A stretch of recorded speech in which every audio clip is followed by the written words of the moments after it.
आज आपका समांतर श्रेणी का भाग 2 एक बार फिर से नए क्वेश्चन के साथ स्टार्ट हुआ है। क्वेश्चन देखिए आपके स्क्रीन पर दिखाई दे रहा होगा। बोल रहा है क्वेश्चन, वह एपी निर्धारित कीजिए जिसका तीसरा पद 5 व 7वां पद 9 है।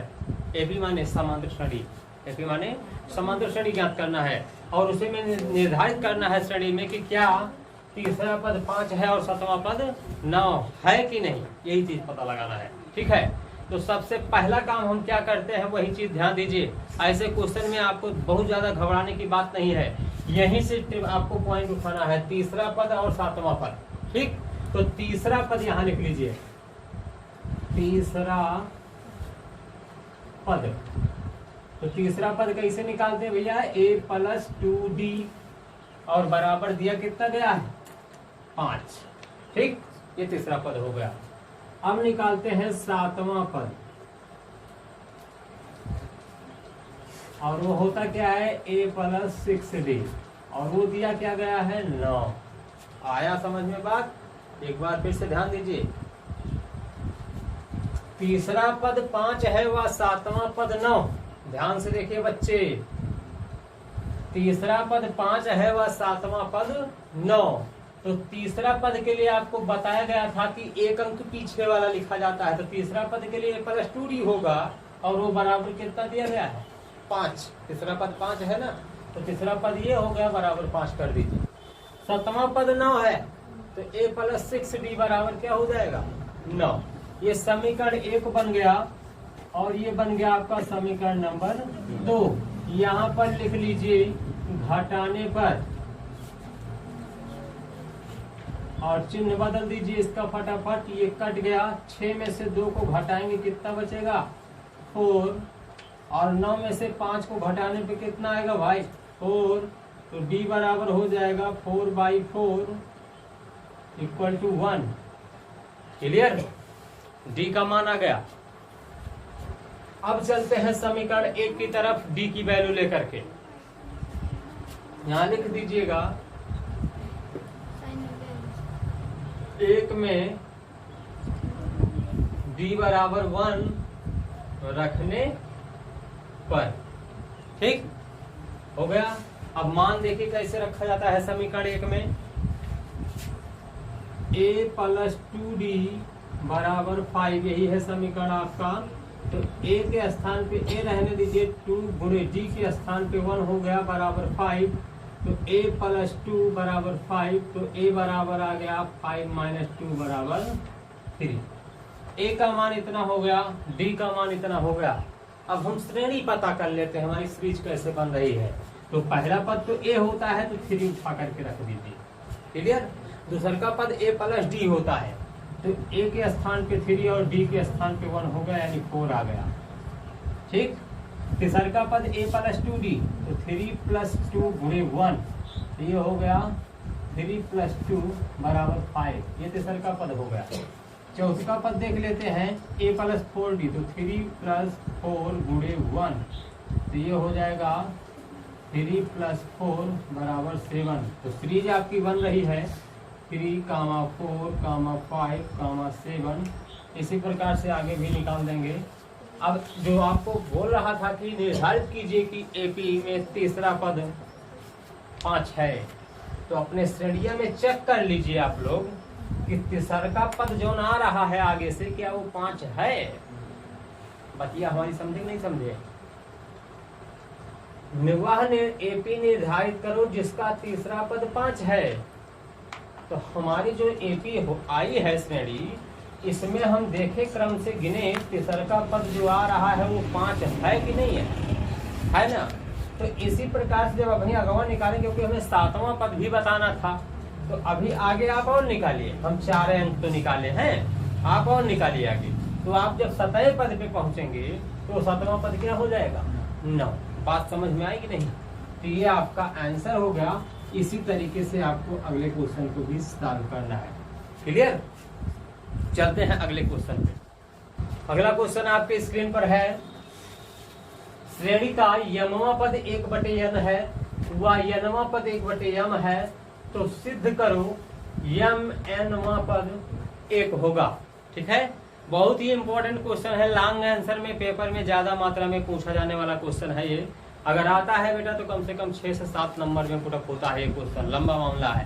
क्वेश्चन को ध्यान से देखेंगे तो समझ में अच्छे से आएगा। थोड़ा थोड़ा करके हम क्लियर एक एक स्टेप आपको समझा रहे हैं, तो ध्यान से देखिएगा।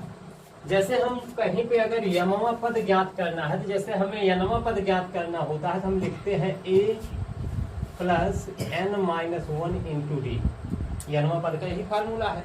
तो अगर हमें यमवा पद ज्ञात करना है तो यहाँ हम लिखेंगे am बराबर a plus m minus 1 into D बराबर 1/n, क्योंकि कह रहा है यमवा पद कितना है, 1/n ये दिया है ना। तो ये आपका बन गया समीकरण नंबर 1। जस्ट कंडीशन यहाँ फॉलो कराइए, तो ये बनेगा a plus n minus 1 into D बराबर 1/m, समीकरण नंबर 2। क्लियर हुई बात। यमवा पद के लिए तो अंदर में m डाल दिए हैं, यमवा पद के लिए तो अंदर में n आ गया, बाकी जो बाद में कह रहा है उसको बराबर में लगा दीजिए। ठीक, अब यहाँ देखिए, लिखिए समीकरण नहीं घटाने का,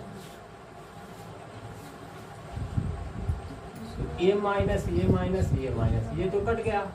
यहाँ देखिए गुणा हो रहा है, M D minus D minus N D minus 1 यानी डी, और बराबर हो गया 1/n माइनस 1/n। क्या हुआ है ध्यान से समझिएगा, नहीं बात पकड़ में नहीं आएगी। हम थोड़ा डायरेक्ट कर रहे हैं यहाँ पे वही चीज। चलिए ठीक है, कोई बात नहीं, हम विस्तार से लगा दे रहे हैं। ध्यान से देखिए, ये पूरा मैटर पहले आके लिख लीजिए, यम माइनस 1 इंटू डी, और चिन्ह यहाँ माइनस है तो माइनस लगा दीजिए, फिर n माइनस 1 इंटू डी बराबर, इसको ऊपर वाला प्लस में है तो आगे लिखिए, माइनस नीचे वाला लिख लीजिए। ठीक है, इतना लिखने के बाद अब यहां से d का गुणा पहले दोनों में कराइए, M D minus D minus N D minus 1, यहाँ डी हो जाएगा क्योंकि दोनों में गुणा होना है ना, बराबर यहाँ पे बेटा हर बराबर कर लेते हैं, यमन आएगा, यम का गुणा यहाँ हुआ यम माइनस यम का गुणा यहाँ हो गया। इधर ध्यान दीजिएगा, ये जब ब्रैकेट खुलेगा तो अंदर का चिन्ह बदल जाएगा, बस इतने परिवर्तन होना। ठीक, अब देखिए यहाँ से डी दोनों प्लस प्लस में है, कट गए। यहाँ पे बचा हमारा M D minus N D बराबर M minus N upon M N. अगर हम यहाँ से डी कॉमन ले लें तो यहाँ बचेगा एम माइनस एन बराबर M minus N upon M N. ठीक, हमें डी का मान चाहिए तो डी रोक दीजिए, बाकी बच्चांक कर दीजिए। तो M minus N upon M N into इहो बटे में जाएगा, तो देखो ध्यान से कट गया, तो यहाँ डी बराबर आपका आ गया 1/m। समझ में आई बात। जब डी की वैल्यू आ गई तो अब चलते हैं डी का मान समीकरण 1 में लेकर के। तो यहाँ पे लिख दीजिए, समीकरण 1 में डी बराबर 1/mn रखने पर, तो समीकरण 1 अपना ले लीजिए यहाँ से, a plus n minus 1 into D के स्थान पे 1/mn रख दीजिए बराबर, यहाँ पे 1/n है तो 1/n यहाँ लिखा रहेगा। ठीक है, अब इसके बाद देखिए a प्लस ये गुणा यहाँ हो जाएगा n माइनस 1 अपान mn बराबर 1/n। अब हमें यहाँ से a का मान निकाला, इसको उठा करके वह पक्ष में ट्रांसफर कर दीजिए, ये हो जाएगा a बराबर 1/n minus n minus 1/mn। तो a बराबर आ जाएगा, अब एलसीएम फिर निकालेंगे तो mn आएगा एलसीएम, तो यहाँ n से n कट जाएगा, m से ऊपर गुणा हो जाएगा, m हो गया माइनस, इसका हर बराबर है तो यह वाला लिख लीजिए। लेकिन ध्यान रहे, जब ये माइनस यहाँ पे पहुंचेगा चिन्ह प्लस का हो जाएगा। ठीक, जब ये वाला माइनस यहाँ आ जाएगा तो चिन्ह प्लस का हो जाएगा। a की वैल्यू ये आ गई सामने। इसके बाद जब मान रखेंगे समीकरण 1 में, तो ये है आपका समीकरण 1, इसे ध्यान से उतार लीजिए। a बराबर a प्लस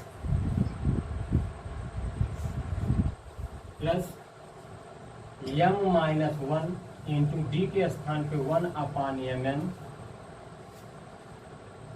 बराबर 1/n हो जाएगा। ये आपका मान हो गया, ठीक, मान रख दिया गया। अब देखिए ध्यान से, a प्लस इसका पूरा यहाँ हो जाएगा m माइनस 1/mn बराबर 1/n।